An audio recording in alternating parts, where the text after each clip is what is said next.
Pag-ibig, lalong pag-alabin, Marriage and Relationship Seminar.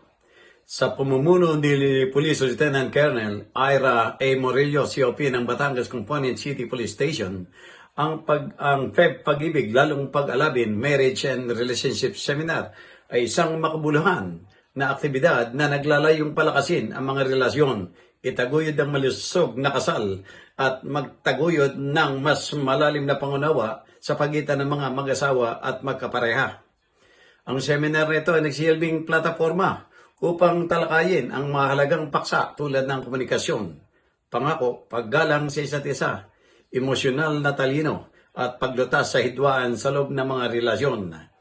Naging panauhing tagapagsalita si Atty. Mary Grace Masangkay Magnaye at Miss Charity Nunez. Ang mga kalahok ay binibigyan ng mahalagang kaalaman, praktikal na gabay at mga totoong karanasan sa pagbuo ng matibay na pundasyon para sa pangmatagalang relasyon ng matagumpay na kasal.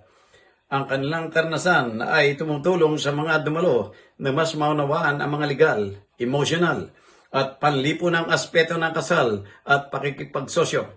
Daghihikayat sa mga mag-asawa at individual na alagaan ng pag-ibig, palakasin ang pangako at bumuo ng mas matibay na ugnayan na nakabatay sa tiwala at respeto. Ang layunin ng seminar ay bigyang kapangyarihan ang mga kalahok na linangin ang maayos na relasyon at itaguyod ang matatag na pamilya sa loob ng komunidad.